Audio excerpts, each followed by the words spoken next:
So let me begin. Well, actually, one other item before we begin, before I introduce our speaker for the evening.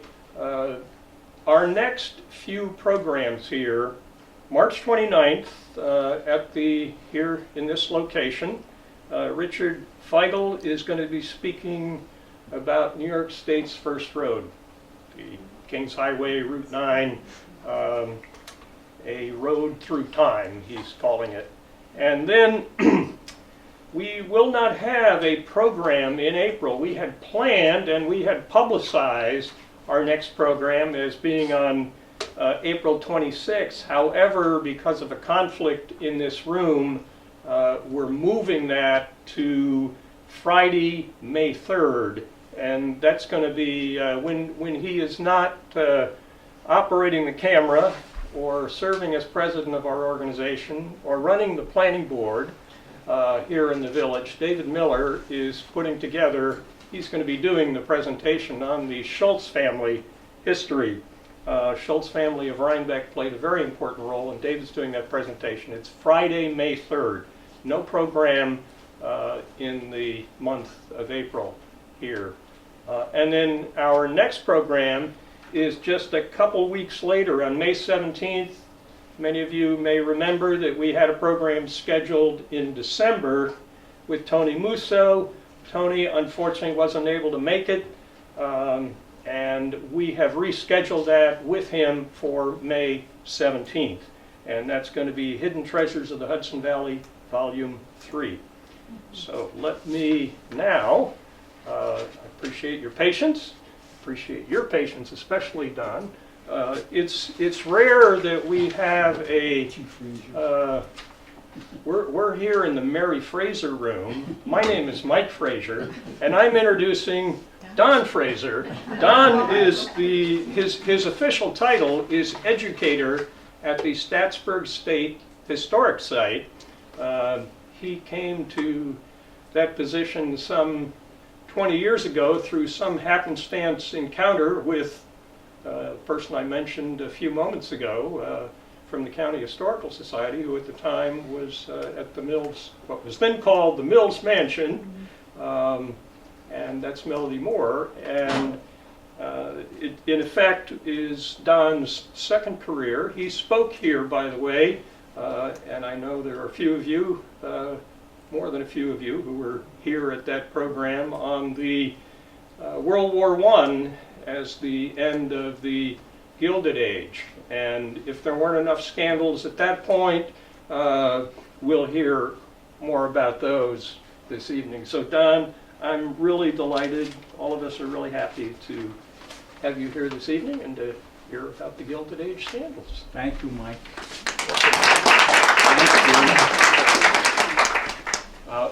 What a pleasure to be back.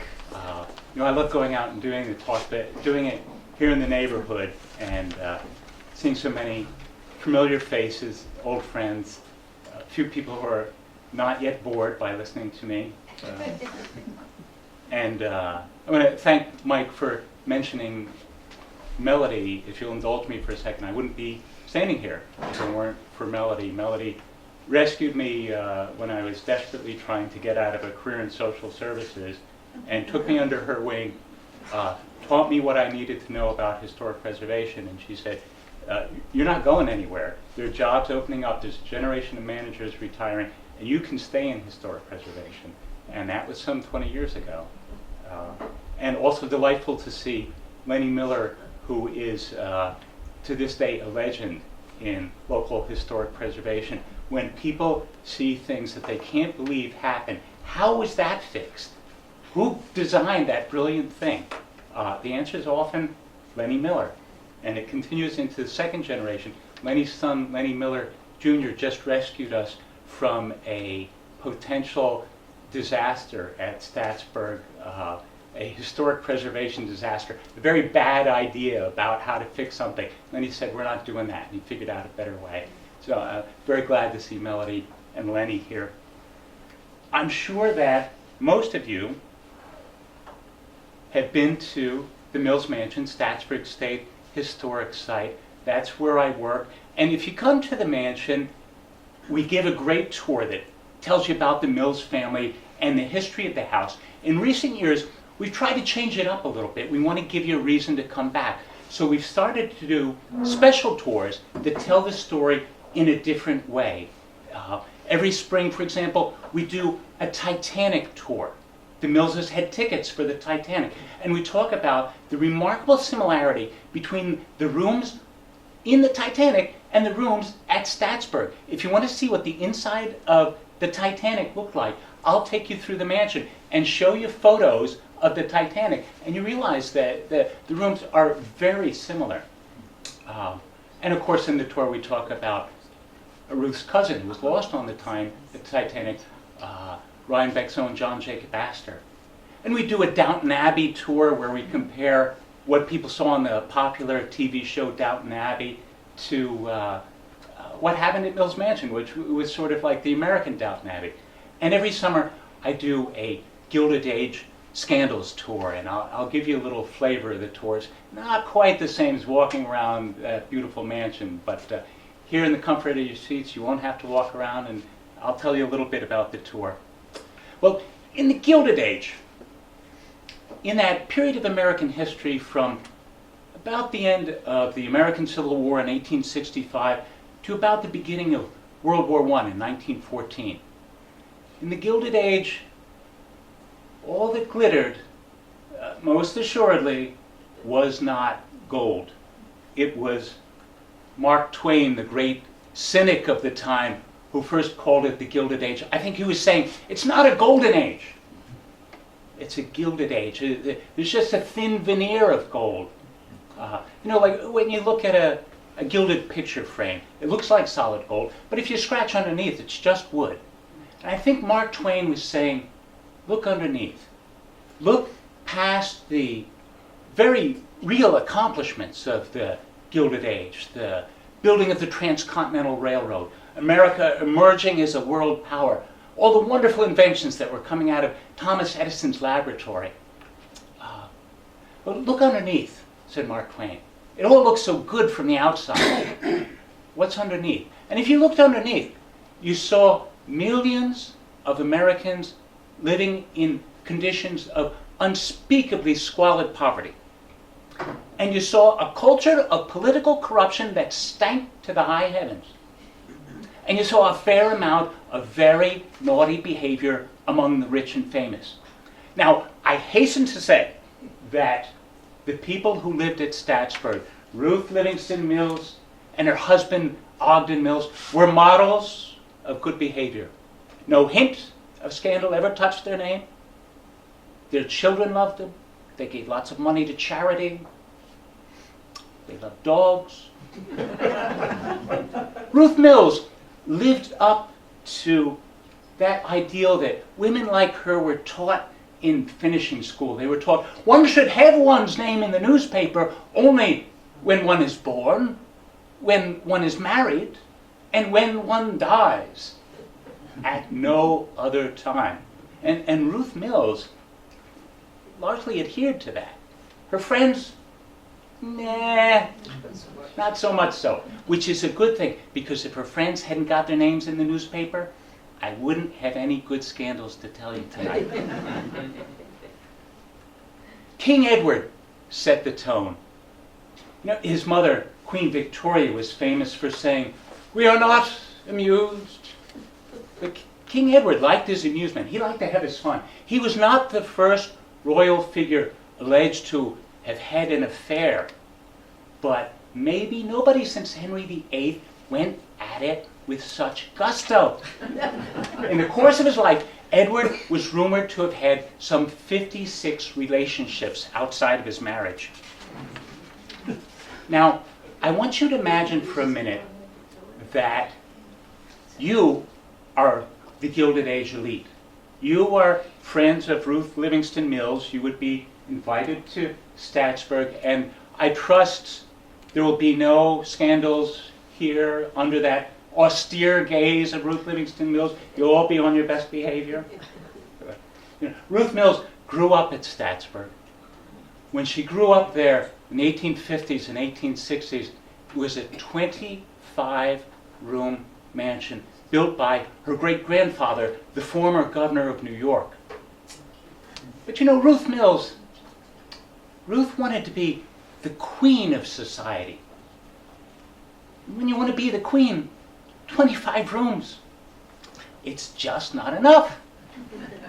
So in 1895, she hired Stanford White to expand her childhood home. And when Stanford White was finished in 1896, it was the house we know today, 79 rooms. Stanford White. What a great place to start with Gilded Age Scandals. There's Stanny. You know, if he was one of America's great architects, he was not a model citizen. Stanford White built the first Madison Square Garden in New York City. And in that tower, he built himself a secret apartment. Secret, at least from his wife. And in that apartment, he threw stag parties for the elite men of the Gilded Age. Mark Twain attended one. And he entertained underage showgirls. Now, those of us of a certain age will remember that the O.J. Simpson trial was called the trial of the century. The first trial of the century, of the 20th century, was the trial of the jealous husband who shot Stanford White.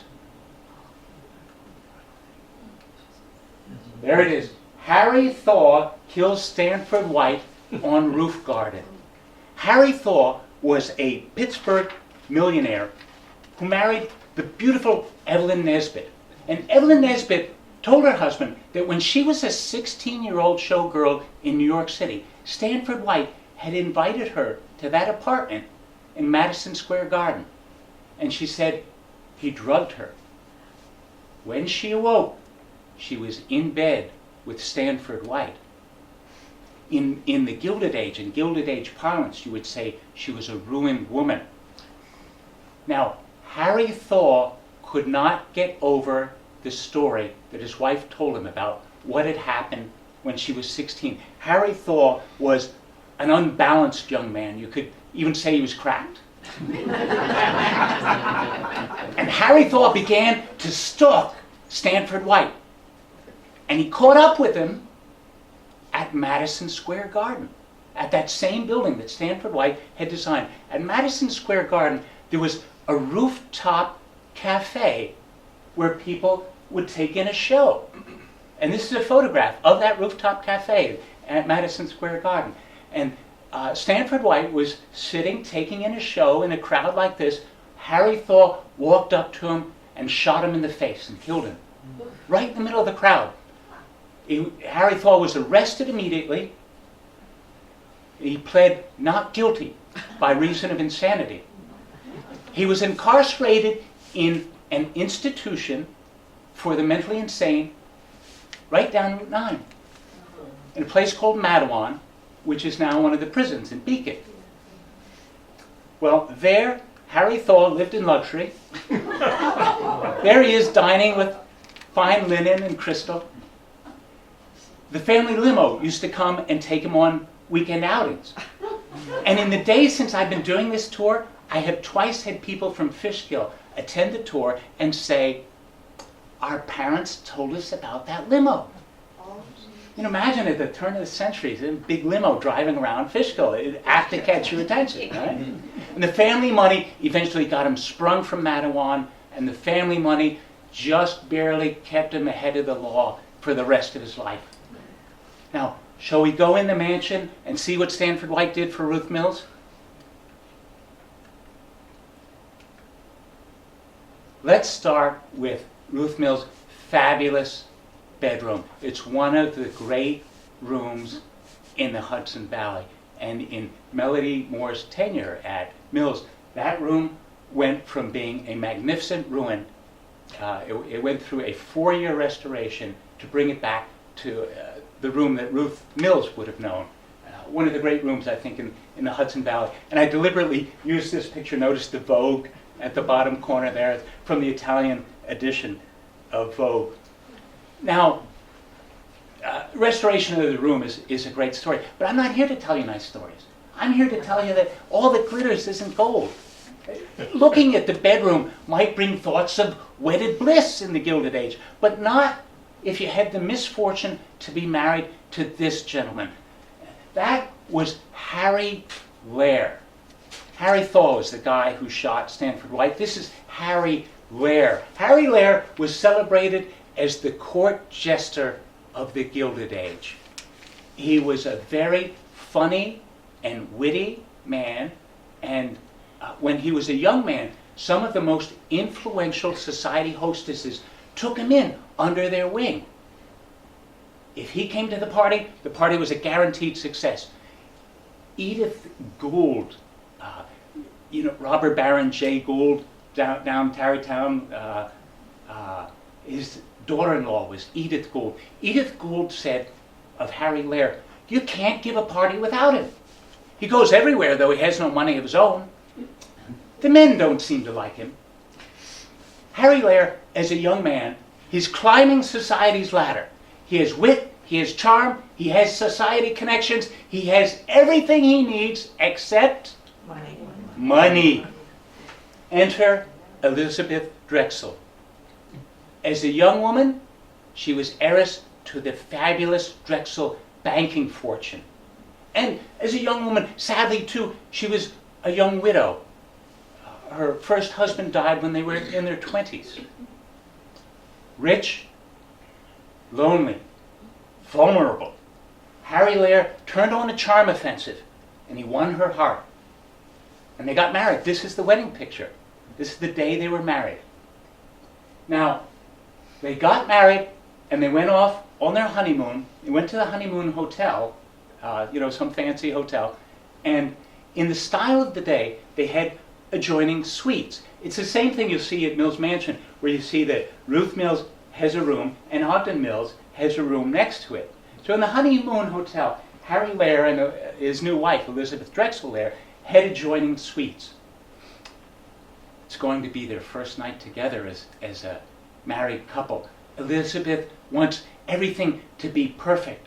It's going to be their first dinner together as a married couple. She orders dinner for her room and sets a romantic table for two. She ordered quails in aspic.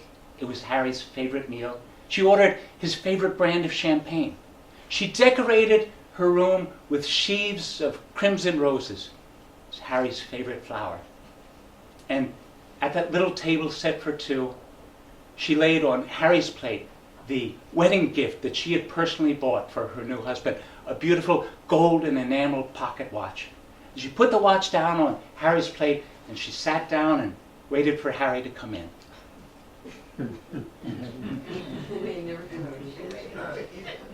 And she waited. And she waited. Finally, her maid came in, blushing furiously, and she said, "Mr. Lair is having dinner in his suite." It crushed Elizabeth. Sat there by herself until Harry Lair finally deigned to make an appearance, whereupon he announced he didn't love her, he only married her for her money. "The only woman I could ever love," he said, "is my mother." He told her that they would have a good life together with her money and his society connections. He said he would treat her with respect in public, but in private he asked that she stay away from him, or he would be forced to admit the brutal truth that he found her repulsive. This from the court jester of the Gilded Age. But it didn't always go badly. The Millses' daughter Gladys married Henry Carnegie Phipps. His dad was Andrew Carnegie's business partner in the Carnegie Steel Corporation. And I love this photograph. Here they are late in life, and don't they look like they're still in love? Late in life, don't they look happy together? Gladys Mills was a rich young woman, but when she married into the Phipps family, she married into a pile of money. And her sister Beatrice married well.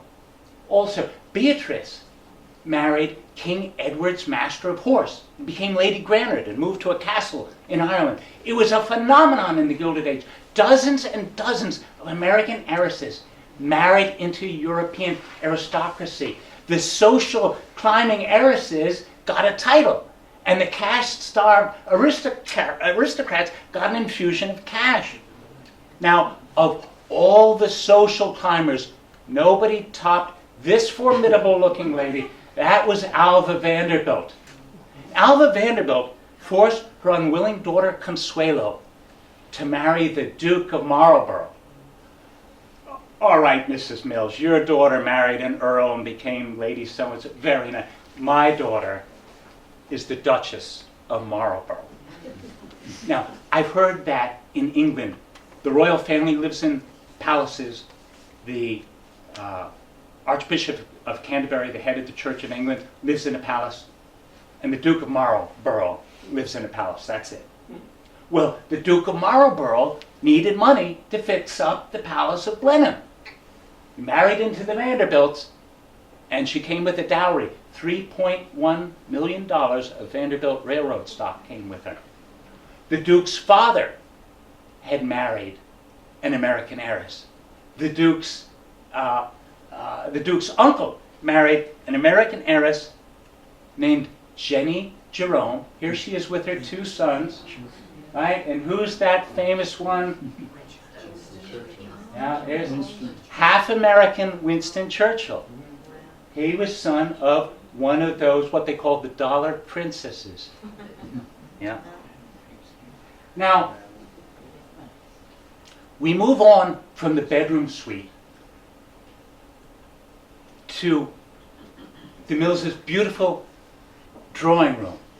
This is where the ladies withdrew after dinner. Downton Abbey fans will remember that you saw it in Downton Abbey. They would have dinner, and then the ladies would get up and excuse themselves and go to the drawing room, the withdrawing room. But here it is at Statsburg.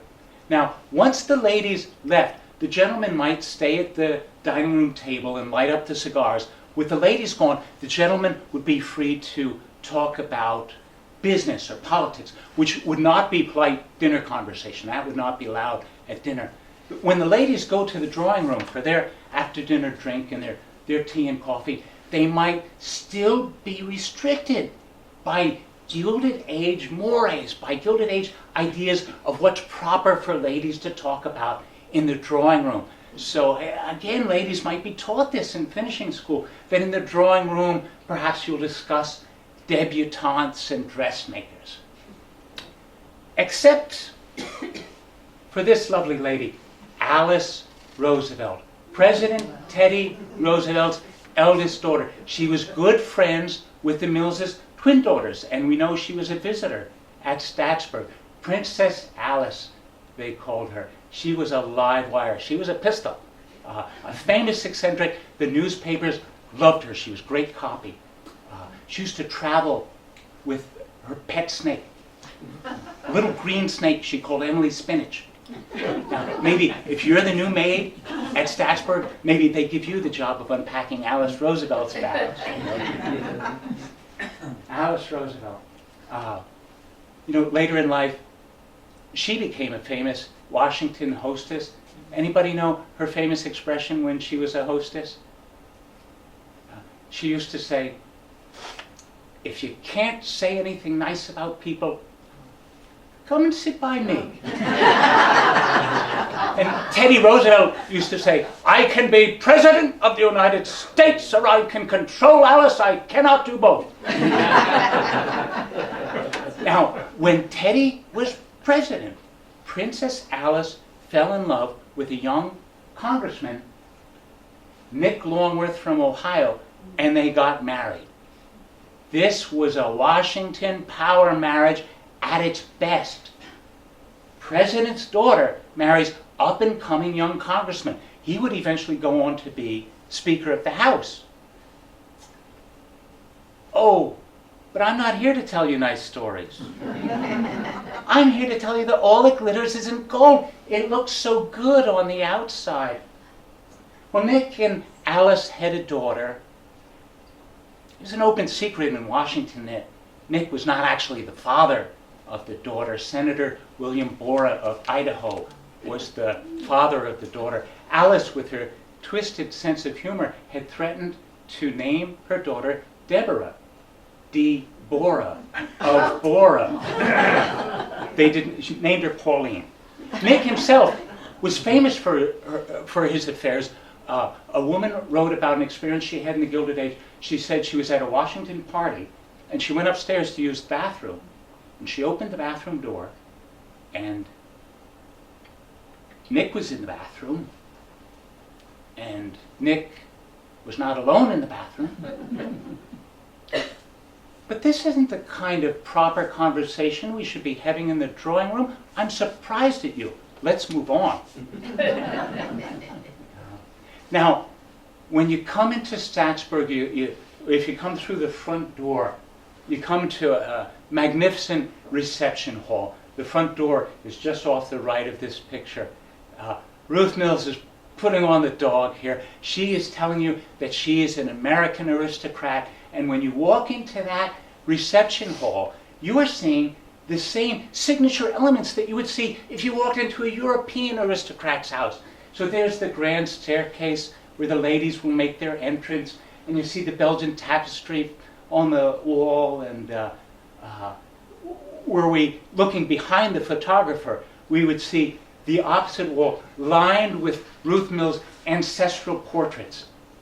And one of the portraits is Ruth Mills' great-grandfather, Morgan Lewis, who built the first Statsburg and became governor of New York.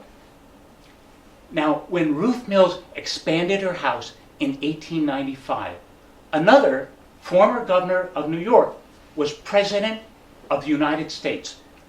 It was Grover Cleveland. And here's Morgan Lewis, third governor of New York, and Grover Cleveland, governor of New York, who became president of the United States. Grover Cleveland was a reformer, and in an age of political corruption, Grover Cleveland had this peculiar idea that politicians should be role models. And I dare say that he was sanctimonious about it, because his enemies, and I've heard even some of his friends, refer to him as Grover the Good. Now, when Grover Cleveland was running for president, just imagine the delight of his opponents when they discovered that Grover the Good was secretly making child support payments for an illegitimate child. This is good campaign fodder. At Cleveland rallies, his opponents started showing up, and they would stand in the back and they would chant, "Ma, Ma, where's my pa? Ma, Ma, where's my pa?" And here's an editorial cartoon of the time. It's labeled, "Ma, Ma, where's my pa?" And the baby's saying, "I want my pa." And what's on the hem of Cleveland's coat? A little label that says, "Grover the Good."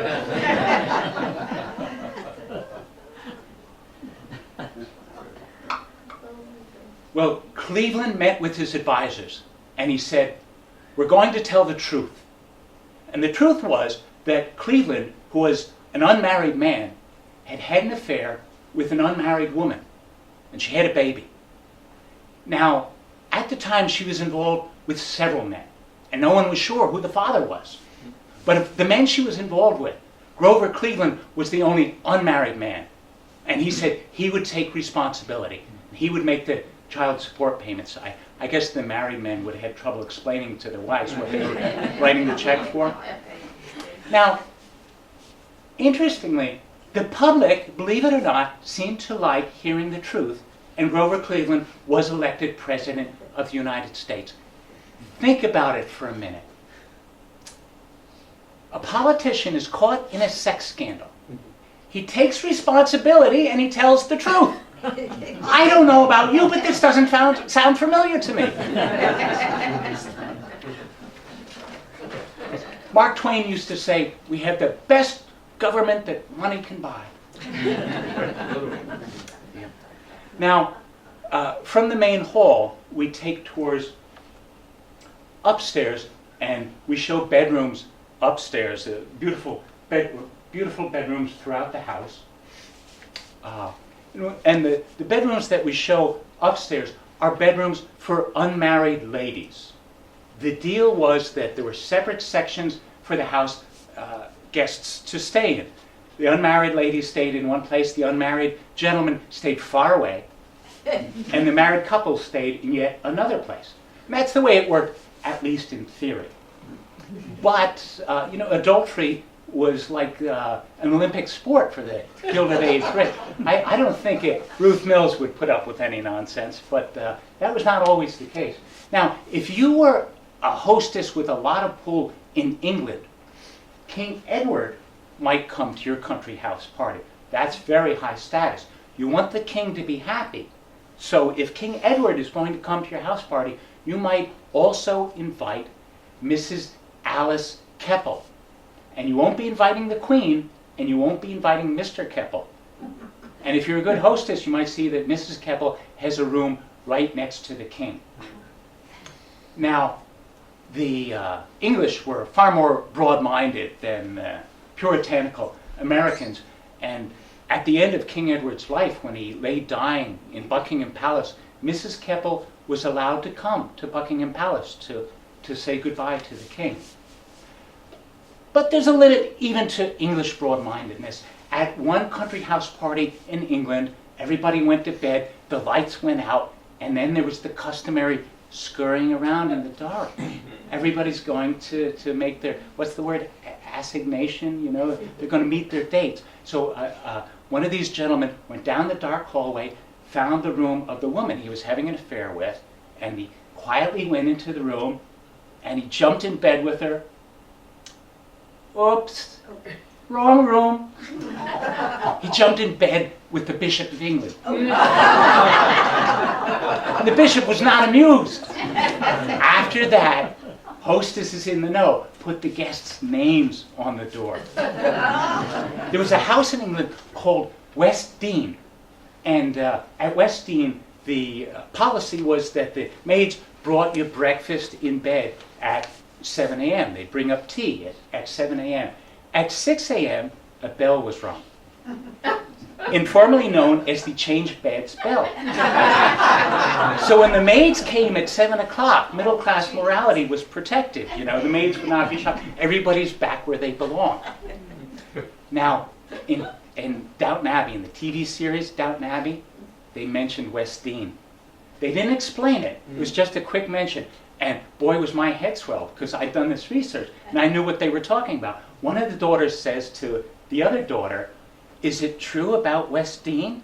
And the other daughter says, "Yes, that's what Mother and Father said. They ring a bell at 6 o'clock. And I don't think they said anything else. They didn't explain it. Oh, but I knew. My head was swelled. Well, upstairs, when we're looking at the bedrooms at Statsburg, we show a reproduction of a maid's bedroom. We can't take the public into the attic, so there's a reproduction of a maid's bedroom upstairs, and we want to show the public how the maids lived. This is not a photograph from Statsburg, but they're perfect Edwardian maids. I think that's exactly what you would have seen at Statsburg. Now, who were the people who were working in service at these Hudson River mansions? They were largely European immigrants. The turn of the century was such an age of immigration. And the servants, many of them were European immigrants, very typical to have the Irish maid. And we think that being a maid at Statsburg was probably a pretty good gig, a good middle-class job, a good way to start life in the States. They worked very, very hard. But the Millses paid them a decent salary. They got free room and board. Lord knows they ate well.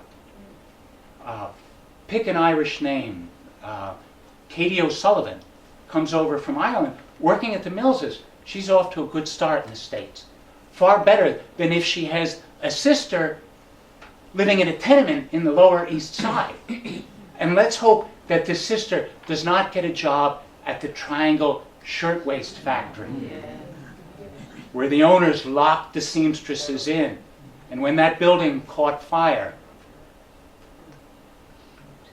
129 young women were killed. Many of them jumped to their deaths from the 8th and 9th and 10th floor. This is a photograph of the actual fire.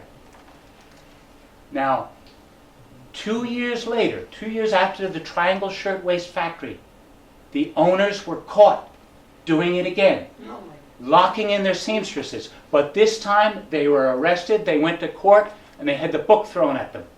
They were fined $25. Oh, geez.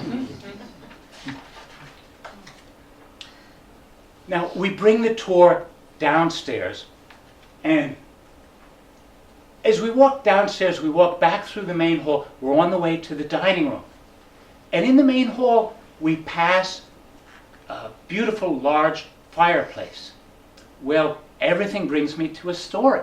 And I can't walk by the fireplace without telling a story about this gentleman, James Gordon Bennett. James Gordon Bennett was the son of the founder of the New York Tribune newspaper. His father made a ton of money with that newspaper, and his father died young. So James Gordon Bennett, as a young man, inherited the money and inherited the newspaper. Now, my story about James Gordon Bennett and the fireplace revolves around an old New York City tradition.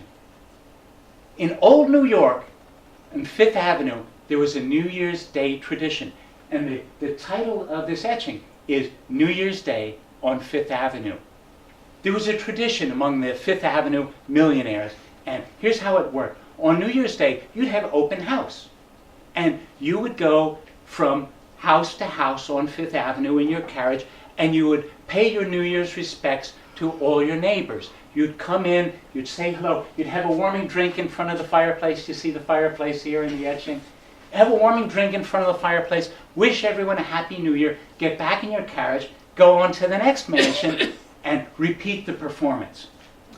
James Gordon Bennett was engaged to Fifth Avenue socialite Caroline May. On New Year's Day, he dutifully reported to the Mays mansion to pay his respects to Caroline May's parents and to his fiancée, Caroline May.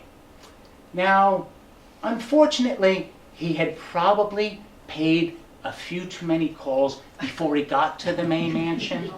Maybe had a few too many warming drinks in front of the fireplace. By the time he got to the May mansion, he was stumbling, blind, gloriously drunk. He stumbled into a scene like this at his fiancée's parents' house. He wandered over to the fireplace, and in front of all of polite society, he proceeded to urinate in the fireplace. The next day, Caroline May's brother horsewhipped James Gordon Bennett on the streets of Manhattan. And to say the least, the engagement was off. And James Gordon Bennett didn't try marrying again until he was 73 years old.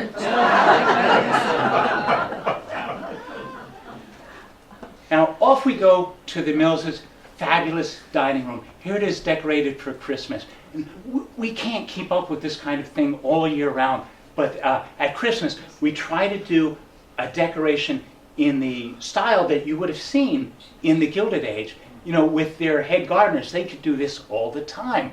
And it was very much a part of Gilded Age dining that you would see these fabulous floral decorations in the dining room. Maybe so many flowers that you couldn't see across the table and talk to the people across the way. At the Millses, we think everything would be very fancy, but all in good taste. Good taste was not always the hallmark of the Gilded Age.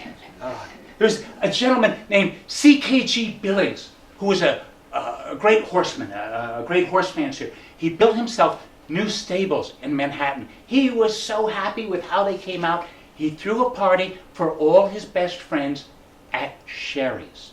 Sherry's was the elite restaurant in Manhattan.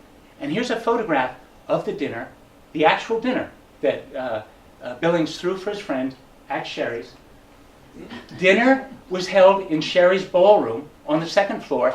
Everyone was on horseback. They had to bring the horses up in the elevator. The trays were fixed to saddles, and there were champagne buckets on the saddles. They ate in front of this painted backdrop. Waiters dressed like grooms served the meals, and real grooms stood behind the horses with shovels. Bon appetit!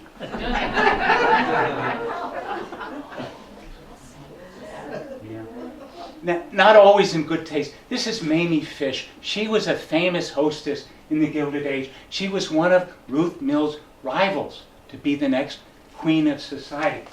She had such an odd sense of humor. She was great friends with Harry Lehr. Remember, Harry Lehr was the Gilded Age jester, the guy who jilted his wife.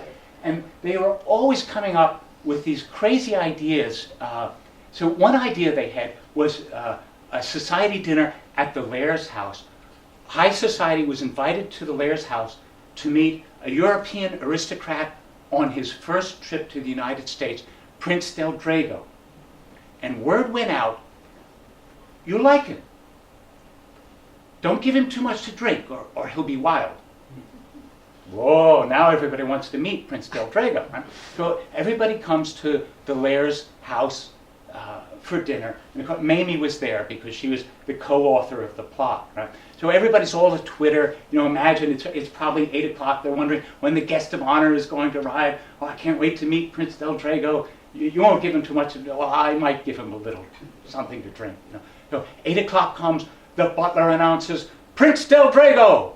And Prince del Drago, dressed faultlessly in evening dress, comes in on Harry Lehr's arm.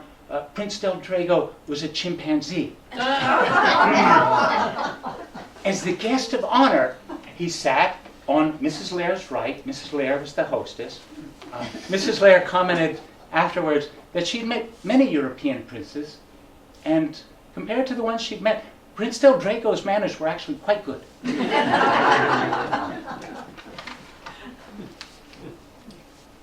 Now, just off the dining room is Mrs. Mill's beautiful boudoir, her private sitting room. And it's an unusual space in the mansion. It's kind of hidden away from everywhere else. And it leads me to wonder, if you were in a hidden spot like that, would the ladies ever let their hair down? Would they ever say what they really thought? You remember Alva Vanderbilt married off her daughter Consuelo to the Duchess of to the Duke of Marlborough? Alva Vanderbilt once confronted Mamie Fish. There's Mamie. And Alva said to Mamie, I heard you said I look like a frog. And Mamie said, no, pet, not a frog, a toad.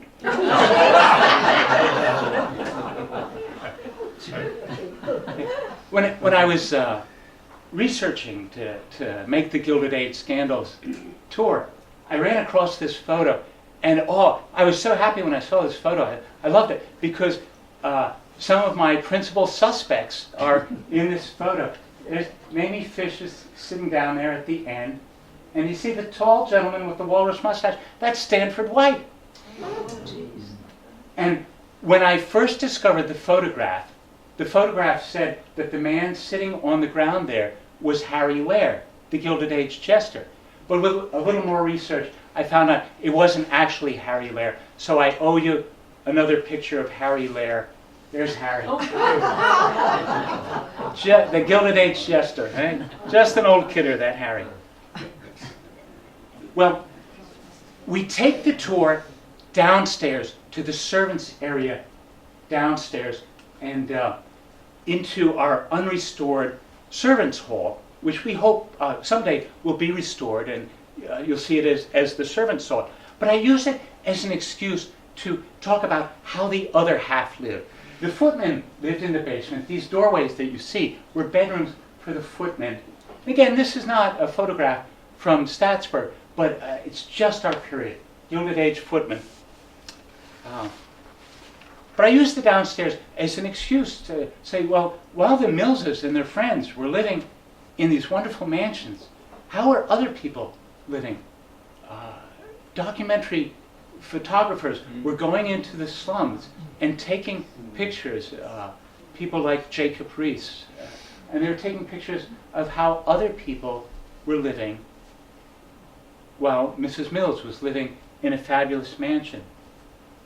In this photograph, it's taken in a basement, and in lower resolution copies of the photograph. It's too low resolution for me to use. You couldn't really make it out. But you can see that he's in a basement, and there are other men in that basement, and this is his entire living space.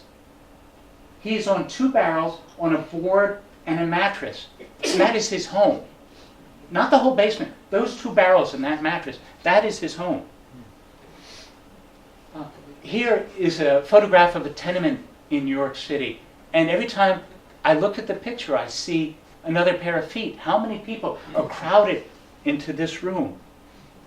The photographers went out on the streets and they took pictures of homeless children on the streets of New York. They called them street Arabs. And these photographs are 100 years old and they'll break your heart today. Huddled up on a heat grate like kittens trying to stay warm. Now, the lucky kids got jobs. Lucky, that is, if they didn't get caught in the machinery. Yeah, right. And maybe after this girl works in the factory for a while, maybe she'll have enough money to buy shoes.